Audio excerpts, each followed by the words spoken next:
अस्सलामुअलैकुम, आप देख रहे हैं बोल न्यूज़। मैं हूं सैयद रजी और मैं हूं फाइका मौज़म। बुलेटिन का आगाज करते हैं। सुप्रीम कोर्ट में पीटीआई के इंतखाबी निशान बल्ले से मुतालिक इलेक्शन कमीशन की अपील पर समाअत जारी है। वकील हामिद खान ने कहा, मुझे तैयारी के लिए पीर तक वक्त दें, जिस पर चीफ जस्टिस ने कहा 3 दिन तक अगर केस को मुलतवी करना है तो फिर पेशावर हाई कोर्ट का फैसला मुअत्तल होगा।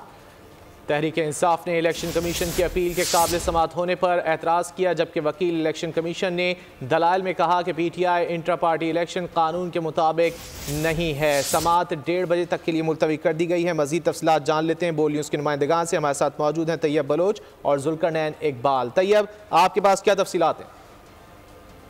तहरीक इंसाफ के इंतखाबी निशान बल्ले और इंट्रा पार्टी इलेक्शन से मुतल्लिक मामले की समाअत जो है वो चीफ जस्टिस काजी फैजीसा की सरबराही में सुप्रीम कोर्ट के 3 रुकनी बेंच ने की और दौरान समाअत जो है इलेक्शन कमीशन की जानिब से वकील मखदूम अली खान पेश हुए, जबकि तहरीक इंसाफ की जानिब से जो है वो हामिद खान पेश हुए। हामिद खान जब रोस्टम पर आए तो उन्होंने अदालत से इस्तदा की कि मुझे तैयारी के लिए जो है कुछ वक्त दे दिया जाए और पीर के रोज तक अगर समाअत मुलतवी कर दी जाए तो बेहतर है। तो इस पर चीफ जस्टिस ने कहा कि तैयारी तो मैंने भी नहीं की, यानी कि मैं भी केस पढ़ के नहीं आया, लेकिन अगर आप पीर तक मुलतवी कराना चाहते हैं मामले को तो फिर इस पर जो है हमें पेशावर हाईकोर्ट का फैसला जो है वो मुअत्तल करना पड़ेगा। तो इस पर उन्होंने कहा कि बेहतर है कि आप थोड़ी देर तक हम ये केस सुन लेते हैं, कुछ ना कुछ चलो इस केस में प्रोग्रेस हो जाए। और फिर दौरान समाअत मखदूम अली खान जो इलेक्शन कमीशन के वकील हैं वो पेश हुए और उन्होंने तहरीक इंसाफ के इंट्रा पार्टी इलेक्शन में जो बेदातियां हुई हैं उसकी निशानदेही करते हुए उन्होंने वाज़ेह तौर के ऊपर कहा कि तहरीक इंसाफ के जो इंट्रा पार्टी इलेक्शन है वो दुरुस्त नहीं थे और इसी वजह से इलेक्शन कमीशन ने इंतखाबात दुरुस्त न होने की वजह से इनसे इंतखाबी निशान जो है वो वापस लिया। ताम ये लोग जो है पेशावर हाई कोर्ट में चले गए। इस पर वकील हामिद खान ने जो है वो इलेक्शन कमीशन के इस मुकदमे में फरीक बनने पर एतराज दायर कर दिया। उनका ये कहना था कि इलेक्शन कमीशन इस मामले पर किस तरीके से फरीक बन सकता है, क्योंकि ये तो मुतासरा ही नहीं है और इस हवाले से जो है वो दरखास्त गुजार को आना चाहिए था, इलेक्शन कमीशन को नहीं आना चाहिए था। चीफ जस्टिस ने कहा कि आप ये कैसी बात कर रहे हैं कि इलेक्शन कमीशन जो है वो क्या अपने फैसले का दिफा ना करे, इलेक्शन कमीशन का फैसला था और उस फैसले के खिलाफ आप जो है वो पेशावर हाई कोर्ट में गए तो आपके फिर क्या इलेक्शन कमीशन से हक के दिफा भी जो है वो छीनना चाहते हैं। चीफ जस्टिस इस पर हामिद खान ने कहा कि सुप्रीम कोर्ट जो है वो अपने एक फैसले में कह चुकी है कि कानूनी इदारे जो है वो इस तरह की लिटिगेशन में ना पड़े। तो इस पर चीफ जस्टिस ने कहा कि ऐसा नहीं है, इलेक्शन कमीशन तो अपने फैसले का जो है वो दिफा कर रहा है जो उसने फैसला किया था। उसके साथ उनका यही कहना था कि इलेक्शन कमीशन जो है वो कानूनी नहीं बल्कि आईनी इदारा है। और इस तरह ठीक है तैयब, साथ ही रहेगा मजीद तफसीलात जुल्करनैन इकबाल से जान लेते हैं। जुल्करनैन, इलेक्शन कमीशन के वकील मखदूम अली खान की जानिब से तो दलाइल दिए गए, ये बताएगा हामिद खान की जानिब से क्या कहा गया और यही बताएगा कि barrister Ali Zafar video link पर शरीक हुए आज।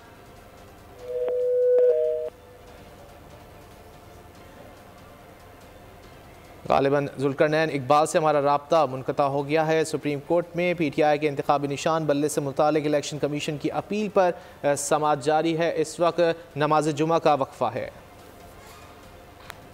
पीटीआई के इंट्रा पार्टी इंतखाबात और बल्ले के निशान से मुतालिक तौहीन अदालत केस में पेशावर हाई कोर्ट ने इलेक्शन कमीशन को नोटिस जारी करके 16 जनवरी तक जवाब तलब कर लिया। पेशावर हाई कोर्ट में इलेक्शन कमीशन के खिलाफ पीटीआई की तौहीन अदालत की दरख्वास्त पर जस्टिस शकील अहमद और जस्टिस वक़ार अहमद ने समाअत की। तफसीलात जानते हैं अपने नुमाइंदे मोहम्मद नुमान से। नुमान, बताइएगा समाअत का अहवाल। जी बिल्कुल, 10 जनवरी को पेशावर हाई कोर्ट के डिवीजन बेंच ने पीटीआई के हक में फैसला दिया था कि इनको इंतखाबी निशान बल्ला वापस किया जाए और जो सर्टिफिकेट है वो इलेक्शन कमीशन अपनी वेबसाइट पर जारी करे। ताहम इन अहकामात के बावजूद इलेक्शन कमीशन की जानिब से जब अमल दरामद ना हुआ तो इसके खिलाफ गुज़िश्ता रोज पीटीआई की जानिब से उनके वकील रहनुमा काजी अनवर और शाह फैसल इलियास ने तौहीन अदालत की दरख्वास्त दायर की, जिस पर आज समाअत हुई है और ये समाअत 2 रुकनी बेंच ने की है, जस्टिस साहिबान ने। और इसमें इलेक्शन कमीशन को फरीक बनाया गया था, chief election commissioner, secretary election commission और दीगर 4 मेंबरान को। तो आज समाअत के दौरान 2 रुकनी बेंच ने इलेक्शन कमीशन को जवाब जमा कराने की हिदायत करते हुए समाअत 16 जनवरी तक मुलतवी कर दी है। ठीक है, बहुत शुक्रिया मोहम्मद नुमान आपका। इलेक्शन कमीशन के फैसले के खिलाफ उकाब का निशान अलॉट करने के लिए ऑल पाकिस्तान मुस्लिम लीग की अपील मुस्तरद कर दी गई। चीफ जस्टिस ने दौरान समाअत रिमार्क्स दिए कि इलेक्शन कमीशन आईनी इदारा है, क्या हम मदाखलत कर सकते हैं। इलेक्शन कमीशन फैसले में गलती की निशानदही पर जायजा ले सकते हैं। इलेक्शन कमीशन ने मौक़िफ़ इख्तियार किया कि APML ने 4 साल माली मामलात की तफसीलात फराहम नहीं की। नवाज शरीफ के NA 130 से कागजात की मंजूरी लाहौर हाई कोर्ट में चैलेंज कर दिया गया। ट्रिब्यूनल ने हकाइक के बरअक्स कागजात मंजूरी के खिलाफ अपील खारिज की। नवाज शरीफ ताहयात नाअहल हैं, इलेक्शन नहीं लड़ सकते। दरख्वास्त गुजार का मौक़िफ़, नवाज शरीफ के कागजात नामजदगी मुस्तरद करने का हुक्म दें। अपडेट करें आपको नवाज शरीफ के NA 130 से कागजात की मंजूरी। काफ लीग का मुस्लिम लीग नून के साथ सीट एडजस्टमेंट ना करने का फैसला। पाकिस्तान मुस्लिम लीग काफ के सदर चौधरी शुजात हुसैन की ज़ेर सदारत पार्टी का हंगामी इजलास हुआ जिसमें इंतखाबी तैयारियों और सीट एडजस्टमेंट के हवाले से मुशावरत की गई। इजलास के बाद पार्टी तर्जुमान ने अपने बयान में कहा कि सिर्फ अपनी ज़ात की हद तक मुस्लिम लीग नून के साथ सीट एडजस्टमेंट कबूल नहीं। हमारे दीगर उम्मीदवारों के मुकाबले में नून लीग ने अपने उम्मीदवारों को टिकट जारी कर दिए हैं। हम अपने उम्मीदवारों को दोहरे मयार की नज़र नहीं होने देंगे और नून लीग से सीट एडजस्टमेंट नहीं करेंगे। इस हवाले से चौधरी सालिक हुसैन का कहना था कि अगर नून लीग उनका मुकाबला करेगी तो हम भी अपने साथियों के साथ उसी सफ़ में खड़े होने को तरजीह देंगे। कागजात नामजदगी वापस लेने का आज आखिरी रोज़ है। इलेक्शन कमीशन की जानिब से कल इंतखाबी निशानात अलॉट किए जाएंगे। सियासी जमातें और आज़ाद उम्मीदवार 6 फरवरी तक अपनी इंतखाबी मुहिम चला सकते हैं। मखसूस नशिस्तों के लिए कागजात नामजदगी की जांच पड़ताल 13 जनवरी तक जारी रहेगी। रिटर्निंग अफसरान के फैसलों के खिलाफ अपील 16 जनवरी तक दायर की जा सकेगी। मुल्क भर में पोलिंग 8 फरवरी को होगी। आम इंतखाबात के लिए कराची का सियासी मैदान दिलचस्प मंजर पेश करने लगा। मुख्तलिफ नशिस्तों पर बड़े नामों के दरमियान सख्त मुकाबलों का इम्कान है। कराची के मुख्तलिफ हलकों से शहबाज शरीफ, मुस्तफ़ा कमाल, हाफिज नईमुर रहमान, सलीम मांडवीवाला, फारूक सत्तार और दीगर उम्मीदवारों के दरमियान जोर का जोड़ पड़ेगा। कराची का सियासी मैदान गर्म। कराची के जिला किवाड़ी से NA 242 पर मुस्लिम लीग नून के सदर शहबाज शरीफ, MKM रहनुमा मुस्तफ़ा कमाल और पीपल्स पार्टी के अब्दुल कादिर मंदोखेल के दरमियान मैदान जमेगा। कौमी असम्बली की नशिस्त NA 240 पर पीपल्स पार्टी के सलीम मांडवीवाला का मुकाबला जमात इस्लामी के सैयद अब्दुल रशीद और MKM के अरशद वोहरा से होगा। NA 241 डिफेंस क्लिफ्टन से पीपल्स पार्टी के मिर्जा इख्तियार बेग, MKM के फारूक सत्तार और PTI के अवाब अलवी, खुर्रम शेर जमान और मुज़म्मिल असलम मैदान में हैं। NA 248 पर MKM के कन्वीनर डॉक्टर खालिद मकबूल सिद्दीकी जमात इस्लामी के मोहम्मद बाबर खान का मुकाबला करेंगे।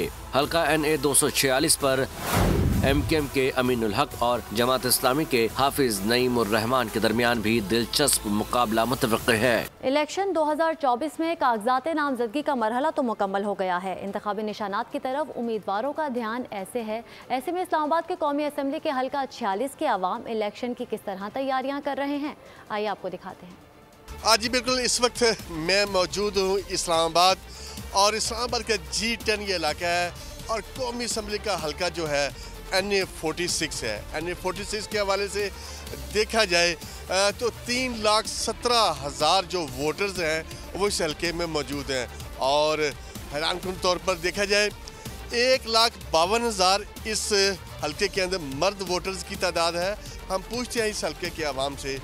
इस्लामाबाद आपको तो पता है कि पढ़े लिखों का शहर है। यहाँ पर सोच और सूझबूझ लोगों के अंदर बहुत है। जनाब मेरी गुजारिश ये है कि हमें इसको गैर जज्बाती अंदाज से देखना चाहिए और ये परफॉर्मेंस बेस्ड हमारा वोट होना चाहिए।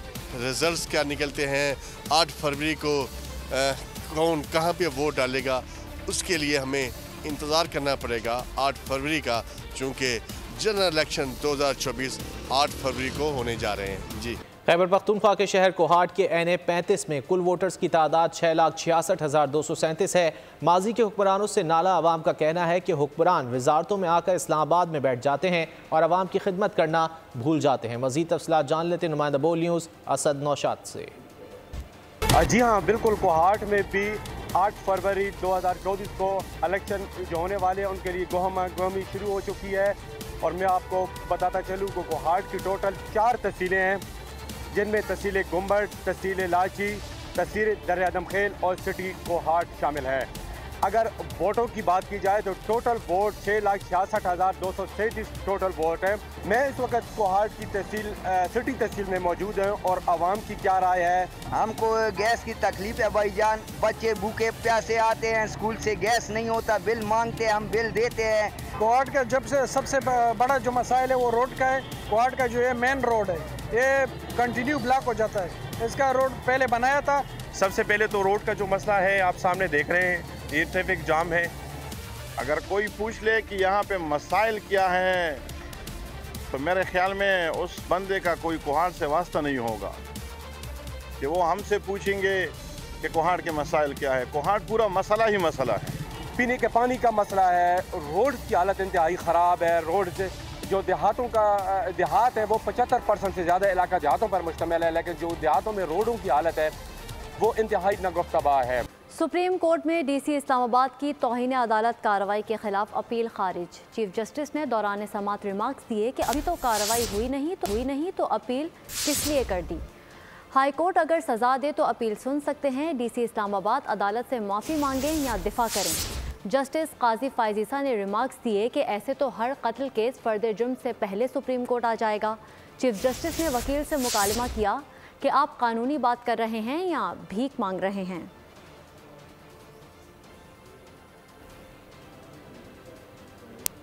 आम खबर दें आपको, सुप्रीम कोर्ट के जज जस्टिस एजाजुल अहसन का इस्तीफ़ा मंजूर कर लिया गया। जस्टिस एजाज ने आर्टिकल 179 और 206(1) के तहत इस्तीफ़ा दिया। जस्टिस एजाज का इस्तीफ़ा वज़ीर आज़म की एडवाइस पर मंजूर किया गया है। सुप्रीम कोर्ट के जज जस्टिस एजाजुल अहसन का इस्तीफ़ा मंजूर कर लिया गया है। जस्टिस एजाज ने आर्टिकल 179 और 206(1) के तहत इस्तीफ़ा दिया था। तफसीलात जान लेते हैं मोहम्मद आलिजा से। आलिजा, क्या तफसीलात हैं? राब्ता करने की कोशिश कर रहे हैं आलिजा से। सुप्रीम कोर्ट के जज जस्टिस एजाजुल अहसन का इस्तीफ़ा मंजूर कर लिया गया है। जस्टिस एजाज ने आर्टिकल 179 और 206(1) के तहत इस्तीफ़ा दिया। जस्टिस एजाज का इस्तीफ़ा वज़ीर आज़म की एडवाइस पर मंजूर किया गया है। अहम खबर है, जस्टिस एजाजुल अहसन का इस्तीफ़ा मंजूर कर लिया गया है। गुज़िश्ता रोज़ जस्टिस एजाजुल अहसन की जानिब से इस्तीफ़ा दिया गया था, सदर मुमलिकत को भिजवा दिया गया था और अब ये खबर आ रही है कि उनका इस्तीफ़ा मंजूर कर लिया गया है। जस्टिस एजाजुल अहसन का इस्तीफ़ा मंजूर कर लिया गया है। सुप्रीम कोर्ट के जज जस्टिस एजाजुल अहसन का इस्तीफ़ा मंजूर किया गया है। सुई गैस हुकाम ने मेहनत कशों को लाखों का बिल भेज दिया। प्लम्बर को 8.5 लाख जबकि मजदूर को 3 लाख का बिल भेजा गया। बाकायदगी से बिल भी जमा करता रहा हूँ। प्लम्बर जामिया बलोचिस्तान। मज़ीद तफसीलात जानते हैं अपने नुमाइंदे दानिश मुराद से। दानिश, बताइएगा क्या मामला है ये? उनके कारनामे जो है मंजर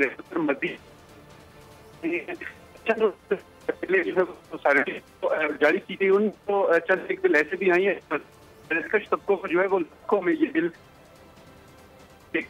अब बलूचिस्तान यूनिवर्सिटी के एक प्लम्बर है। सुई गैस हुकाम ने मेहनत कशों को लाखों का बिल भेज दिया। प्लम्बर को 8.5 लाख जबकि मजदूर को 3 लाख का बिल भेजा गया। बाकायदगी से बिल भी जमा करता रहा हूँ। प्लम्बर जामिया बलूचिस्तान इससे कबल भी 40,000 तक बिल जमा कराए हैं। अपडेट कर रहे हैं आपको, सुई गैस हुकाम ने मेहनत कशों को लाखों का बिल भेज दिया। सुई गैस हुक्काम ने मेहनत कशों को लाखों का बिल भेज दिया है। प्लम्बर को 8.5 लाख जबकि मजदूर को 3 लाख का बिल भेजा गया। बाकायदगी से बिल भी जमा करता रहा हूँ। प्लम्बर जामिया बलूचिस्तान की जानिब से कहा गया है। इससे कबल भी 40,000 तक बिल जमा कराए हैं। साहिब जान की जानिब से ये बताया गया। सुई गैस हुक्काम ने मेहनत कशों को लाखों का बिल भेज दिया है। प्लम्बर को 8.5 लाख जबकि मजदूर को 3 लाख का बिल भेजा गया। बढ़ेंगे दीगर खबरों की जानिब। अस्करी और सियासी क़यादत की काविशें रंग ले आई हैं। IMF ने पाकिस्तान के लिए $70 करोड़ की दूसरी किस्त मंजूर कर ली। वज़ारत ख़जाना के मुताबिक IMF बोर्ड में $3 अरब के कलील मुद्दती कर्ज प्रोग्राम के तहत पहला जायज़ा कामयाबी से मुकम्मल किया गया, जिसके बाद पाकिस्तान को IMF से 13 जनवरी तक $70 करोड़ मिल जाएंगे। दूसरी किस्त मिलने के बाद ज़र मुबादला के ज़खायर 13 जनवरी तक $14 अरब तक पहुँच जाएंगे। आज का दिन पाकिस्तान के लिए इंतहाई अहम है। छोटे कारोबार के लिए सरमाए का हुसूल आसान हो गया। SMS के लिए पाकिस्तान की पहली खुसूसी क्रेडिट गारंटी कंपनी मुतारिफ करवा दी गई है। निगरान वज़ीर ख़जाना शमशाद अख्तर का इस्लामाबाद में तकरीब से खिताब। इनकलाबी इक़दाम का मकसद छोटे कारोबार के लिए सरमायाकारी की राह हमवार करना है। IMF की तमाम शराइत पर पूरा उतर रहे हैं।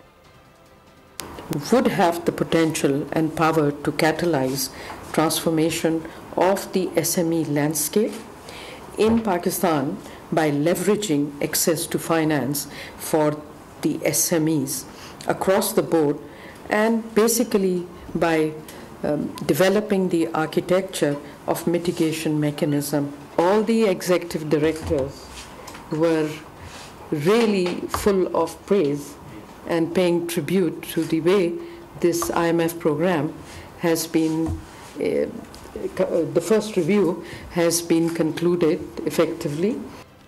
Saindak copper and gold mine project के तौसी मंसूबे का इफ्तिताह हो गया। इफ्तिताह के मौके पर चीन और पाकिस्तान के दरमियान जामे इक़दामात, बेहतरीन कारकर्दगी और मुश्तरका खुशहाली का अहद किया गया।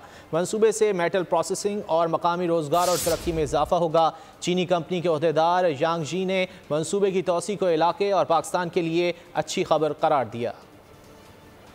बिजली चोरी के खिलाफ क्रैकडाउन का सिलसिला जारी है। 31 दिसंबर से 8 जनवरी के अदाद-ओ-शुमार के मुताबिक मुल्क भर से 2 अरब 13 करोड़ रुपए वसूल और 199 अफराद गिरफ्तार किए जा चुके हैं। कार्रवाइयाँ कराची, लाहौर, हैदराबाद, सक्खर, पेशावर और कोयटा रीजन्स में की गईं। मुतालिका हुकूमती इदारे बिजली चोरी के खिलाफ क्रैकडाउन जारी रखने के लिए पुरअज़्म हैं। गजा की अमेरिका ने मशरिक़ वस्ता में जंग की आग भड़का दी। इसराइल की हिमायत में यमन पर हमलावर हो गया। हमला बुहरा एमर में कार्रवाइयों का रद्द-ए-अमल करार दिए, जबकि हौसियों ने फ़लस्तीनियों की हिमायत में जंग जारी रखने का ऐलान किया है। उधर यमन में हमलों के खिलाफ न्यूयॉर्क में मुजाहरा किया गया। अमेरिका ने जल्दी पर तेल छिड़क दिया। इत्तेहादियों के हमरा यमन पर जंग मुसल्लत कर दी। अमेरिकी और बरतानवी तैयारों ने सना समेत दर्जन भर से ज्यादा मुकामात पर बमबारी की। हमलों में टाइम हॉक मिसाइल इस्तेमाल हुए। पहली बार एंटी शिप बैलिस्टिक मिसाइल का इस्तेमाल हुआ। सदर बाइडेन ने कहा कि ये हमले बहरा अहमर में बैनुल-अक़वामी जहाजों पर हमलों का जवाब है। बरतानवी वज़ीर आज़म ऋषि सुनक ने कहा है कि हौसियों को जहाजों पर हमलों से कई बार खबरदार किया था और ये सूरत हाल बर्दाश्त नहीं की जा सकती। उधर फलस्तीन की हिमायत में यमनी फोर्सेस का अज़्म गैर मुतज़लज़ल रहा। हौसी रहनुमा अब्दुल मालिक ने कहा है कि जारहियत का मुकाबला करने को तैयार हैं। कौम को पैगाम दिया कि दुश्मन को मिसाइलों और ड्रोन से निशाना बनाया जाए। यमन पर हमले अमरीकी अवाम ने भी मुस्तरद कर दिए हैं। न्यूयॉर्क में जंग के खिलाफ मुजाहरा किया गया। गजा पर इसराइली जारहियत थम ना पाई। अलक्सा अस्पताल पर फजाई हमला, 40 से ज्यादा फलस्तीनी शहीद। शहादतों की तादाद 23,000 से तजावुज कर गई। 59,000 से ज्यादा अफराद जख्मी हैं। गजा का जंग का दायरा लिबनान तक फैलने लगा। उधर आलमी अदालत इंसाफ में जनूबी अफ्रीका के वकला ने भरपूर दलाइल दिए। उधर हमास ने फलस्तीनियों से मुतालबा किया है कि आज मस्जिद अक्सा के जानिब मार्च किया जाए। गजा में इसराइल के वहशियाना हमले जारी। खान यूनुस पर हमले में 12 जानें ले लीं। अक़वाम मुत्तहिदा ने खबरदार किया है कि गजा पर मुसलसल हमलों ने सेहत का निज़ाम तबाह कर दिया। बुनियादी सेहत के 77 मराकज़ गैर फ़ाल हैं। 25% आबादी शदीद ग़िज़ाई क़िल्लत का शिकार है। सूरत हाल बद से बदतर हो रही है। उधर इसराइली हमलों और हिज़्बुल्लाह की जवाबी कार्रवाइयों ने जनूबी लेबनान में सूरत हाल कशीदा कर दी। इसराइली हुदूद में 11 हमले किए गए। दूसरी जानिब आलमी अदालत इंसाफ में जनूबी अफ्रीकी वकील ने इसराइल को बेनकाब किया। नस्ल कुशी मुकदमे की समात में कहा कि इसराइल नस्ल कुशी कन्वेंशन की खिलाफ वर्जी का मुर्तकिब है। जिन इलाकों को इसराइल ने खुद महफूज करार दिया वहाँ बम मारे गए, अस्पतालों में बमबारी की गई, यहाँ तक के नौज़ायदा बच्चों को भी नहीं बख्शा गया। अपील की कि आलमी अदालत इंसाफ इसराइली हमले रुकवाने में किरदार अदा करे। दूसरी जानिब अल-क़स्साम ब्रिगेड के इसराइल पर भरपूर हमले जारी हैं। इसराइली बिल्डोजर तबाह कर दिया। मगरिबी किनारे में 6 मुकामात पर इसराइली फौज को निशाना बनाया गया। हमास ने फलस्तीनियों से अपील की है कि जुम्मे के रोज मस्जिद अक्सा तक मार्च किया जाए। पाक फजाइया में पहले 5th जनरेशन फाइटर जेट की शमूलियत की तैयारियां। पहला 5th generation fighter jet J-31 जल्द बेड़े में शामिल होगा। पाकिस्तान अमेरिका के अलावा दूसरे मुल्क से फाइटर जेट खरीदने वाला पहला मुल्क होगा। पाक फजाइया के बेड़े में J-31 की शमूलियत का ऐलान। भारत के लिए बन गया डरावना ख्वाब। पाक फ़ज़ाई के 5th जनरेशन फाइटर जेट की जानिब पेशकदमी। J-31 जल्द बेड़े में शामिल होगा। पाकिस्तान अमेरिका के सिवा दूसरे मुल्क से फाइटर जेट खरीदने वाला पहला मुल्क होगा। चीन से तैयारों का वसूल PAF के लिए नया नहीं। JF-17 थंडर जैसे शानदार ज्वाइंट वेंचर की कामयाब मिसाल भी रखती है। भारत की 5th जनरेशन फाइटर जेट के वसूल की बातें अभी सिर्फ बातों तक महदूद हैं। तमाम अप्रूवल्स हो जाएं, प्रोटोटाइप बन जाए, सब टेस्ट हो भी जाएं, तो भी भारतीय 5th जनरेशन लड़ाकू विमान अगली दिहाई से पहले उड़ान भरता दिखाई नहीं देता। मौसम की बात की जाए तो रवां बरस सर्दियों का दौरानिया तवील होगा। महकमा मौसमियात ने खबरदार कर दिया, बालाई इलाकों में शदीद ठंड। स्कर्दू में पारा -10 रिकॉर्ड। स्वात, कालाम, कल्लात, आज़ाद कश्मीर और गिलगित बल्तिस्तान में गजब की सर्दी है। कोयटा में भी पारा -3 तक गिर गया। लाहौर, इस्लामाबाद, रावलपिंडी, मुल्तान समेत दीगर शहर भी सख्त सर्दी की लपेट में है। सिंध में भी जाड़े की धूम है। कराची में मौसम रात के वक्त इंतहाई सर्द हो गया। रवां साल सर्दी मचाएगी धूम। महकमा मौसमियात ने खबरदार कर दिया, बालाई इलाकों में शदीद ठंड शहरियों का इम्तिहान लेने लगी। मुल्क में सबसे ज्यादा सर्दी स्कर्दू में है, जहां पारा -10 से बस करने को तैयार नहीं। बलूचिस्तान में भी खून जमा देने वाली सर्दी। कल्लात में दर्जा हरारत नुक्ता इंजमात से 6 डिग्री नीचे आ गया। कोयटा में -3 रिकॉर्ड किया गया। कराची में कोयटा की हवाएं पहुँच गयी। सर्दी की शिद्दत में इजाफा, पारा 10 डिग्री तक गिर गया। लाहौर, इस्लामाबाद, रावलपिंडी, मुल्तान समेत दीगर शहर भी सख्त सर्दी की लपेट में हैं। महकमा मौसमियात के मुताबिक गिलगित बल्तिस्तान और बालाई इलाकों में शदीद सर्दी, जबकि रात को हल्की बारिश और पहाड़ों पर बर्फबारी का इम्कान है। शेखुपुरा में सर्दी की शिद्दत में इजाफे के साथ ही जहां शहरियों के मामलात ज़िंदगी बुरी तरह मुतासिर हो रहे हैं, वहीं पर शहरी खुसूसन छोटे बच्चे नमूनिया जैसी खतरनाक बीमारी का शिकार होते हुए नजर आ रहे हैं। इस वक्त बोल न्यूज़ के नुमाइंदे मुस्तफ़ा खान DHQ अस्पताल में मौजूद हैं, उनसे तफसीलात जान लेते हैं। बढ़ती हुई सर्दी की शिद्दत के बायस बच्चों में जो है नमूनिया के मरीज जो है उनकी तादाद में भी इजाफा हो चुका है। मैं मौजूद हूँ शेखुपुरा के DHQ हॉस्पिटल में, जहाँ पे बड़ी तादाद में जो बच्चे हैं छोटे, उनको यहाँ पर लाया जा रहा है। वैसे डॉक्टर भी यहाँ पे मौजूद है, इनसे जानते हैं कि कितनी तादाद में यहाँ पे पेशेंट्स आ रहे हैं और उनको कैसे ट्रीट किया जा रहा है। जी, कितनी तादाद में यहाँ पे पेशेंट्स आ रहे हैं और कैसे ट्रीट किया जा रहा है और क्या एहतियाती तदाबीर इख्तियार करके इनको सेफ रखा जा सकता है? अस्सलाम वालेकुम। जी, तादाद तो काफ़ी ज़्यादा है, क्योंकि जितने भी पेशेंट यहाँ पे आ रहे हैं उनमें से 95% पेशेंट जो है नमूनिया के ही हैं। तो इसमें सांस की तकलीफ़ का मसला होता है, तो उसमें हम ऑक्सीजन उसकी कंटिन्यू सप्लाई के साथ और जो उसके साथ अप्रोप्रिएट मेडिसिन है वो देते हैं और अच्छी नर्सिंग केयर के साथ उनको हैंडल करते हैं। और उसके साथ अटेंडेंट्स को भी काउंसल करते हैं कि उनको रिगार्डिंग नमूनिया कि ये 1 वीक से 10 दिन ले लेता है, तो उनकी काउंसलिंग भी साथ साथ जारी रहती है। जी बिल्कुल, मैं ये कहना था कि आम रूटीन से ज़्यादा जो है उनको बच्चों की इन दिनों में केयर करना ज़रूरी है। जो गर्म मलबूसात हैं उनका इस्तेमाल करना चाहिए। उधर गिलगित बल्तिस्तान में सर्दी की शिद्दत में इजाफा देखा जा रहा है। गिलगित बल्तिस्तान के मौसम का अहवाल जानते हैं, बोल न्यूज़ के नुमाइंदे नदीम खान से। जी बिल्कुल, गिलगित बल्तिस्तान इन दिनों शदीद सर्दी की लपेट में, और शदीद सर्दी का अंदाज़ा इस बात से लगाया जा सकता है कि गिलगित बल्तिस्तान के नदी नाले झीलें जो है वो मुकम्मल तौर पर मुंजमद हो चुकी है और गिलगित बल्तिस्तान में गुज़िश्ता 1 माह से खुश्क सर्दी का राज है। यकबस्ता हवाएं चल रही हैं। दर्जे हरारत जो है बलाई इलाकों समेत मैदानी इलाकों का भी जो है वो नुक्ते इंजमात नीचे गिर चुका है। और महकमा मौसमियात के मुताबिक आइंदा 3 रोज़ तक गिलगित बल्तिस्तान में मौसम जो है वो खुश्क रहेगा। इसके साथ साथ महकमा मौसमियात का ये भी कहना है कि अगले हफ्ते से गिलगित बल्तिस्तान के बलाई इलाकों समेत मैदानी इलाकों में बारिश और बर्फबारी की पेशगोई की गई और बलाई जो इलाके हैं वहाँ के पहाड़ों पे जो है बर्फबारी का इम्कान नदीम आपका। आज़ाद कश्मीर मौसम की सूरत हाल जान लेते हैं, जहाँ पर सर्दी की शिद्दत बदस्तूर बरकरार है। उनके बायस हद निगाह भी कम है। खुश्क सर्दी की लहर के बायस मैदानी और बालाई इलाकों में बसने वालों को परेशानी से दो चार कर रखा है। मज़ीद अहवाल बता रहे हैं मुजफ्फराबाद से बशारत मुगल। आज़ाद कश्मीर मौसम की अगर बात की जाए तो दारुल हुकूमत मुजफ्फराबाद और इसके गिरदो नवा में सर्दी की जो शिद्दत है वो दस्तूर बरकरार है। यही सूरत हाल आज़ाद कश्मीर के दीगर अजला की भी है। मैं इस वक्त मौजूद हूँ आज़ाद कश्मीर के दारुल हुकूमत मुजफ्फराबाद में। मुजफ्फराबाद और इसके गिरदो नवा में इस वक्त हद निगाह बहुत कम है, खुश्क सर्दी पड़ रही है। बिल्कुल मेरे अके में आप देख सकते हैं जो बुलंदो बाला पहाड़ है उनका नज़ारा बिल्कुल आज नहीं हो रहा है। के बलाई इलाकों की अगर बात की जाए जिसमें वादी नीलम, लीपा वैली, अवेली, दीगर जो आज़ाद आज़ाद कश्मीर के बुलंद तरीन मुकामात हैं, वहाँ भी जो सर्दी है वो मुसलसल बढ़ती जा रही है। सुबह और शाम के औकात में खून जमा देने वाली सर्दी ने आज़ाद कश्मीर के बलाई और मैदानी इलाकों के अंदर जो बसने वाले लोग हैं उनको शदीद परेशानी से दो चार करके रखा हुआ है। आज़ाद कश्मीर के बुलंदोबाला पहाड़ों पर बर्फबारी और मैदानी इलाकों में बारिशें न होने की वजह से फ़ज़ाई आलूदगी में इजाफा होता जा रहा है और दूसरी जानिब नदी नालों और दरियाओं के अंदर जो पानी की सतह है वो भी मुसलसल कम होती जा रही है, जबकि मौसम का हाल बताने वालों का कहना है कि आइंदा बहुत शुक्रिया। और अब कुछ दीगर खबरें। रावलपिंडी में पुलिस की कार्रवाइयां, 2 मुबैना पुलिस मुकाबलों में 6 डकैत मारे गए। रेस कोर्स के इलाके में बैरून मुल्क से आने वाले शहरियों को लूटने वाले गैंग के 4 डकैत हलाक हुए। थाना मोरगांव में हुए मुकाबले में भी 2 मुल्जिमान मारे गए। रावलपिंडी में पुलिस का एक्शन, 2 मुबैना पुलिस मुकाबले, बैरून मुल्क से आने वाले शहरियों को लूटने वाले गैंग के कारिंदे मारे गए। पुलिस ने रात गए रेस कोर्स के इलाके में मुल्जिमान को घेरा। मोटरसाइकिल सवार लुटेरों को रोकने की कोशिश की तो उन्होंने फायरिंग कर दी। जवाबी फायरिंग से 4 डाकू जान से गए। डाकुओं ने 3 रोज कबल बरतानिया से आने वाले शहरी को डकैती में मुजाहमत पर कत्ल किया था। मुल्जिमान से बरतानवी शहरी का लैपटॉप और दीगर अशिया बरामद कर ली गई हैं। पुलिस की यूनिफॉर्म भी मिली है। पुलिस के मुताबिक मुल्जिमान ने पहले कनाडा से आए एक शहरी के साथ भी वारदात की थी। थाना मोरगांव की हुदूद में 2 मुल्जिमान हलाक हो गए।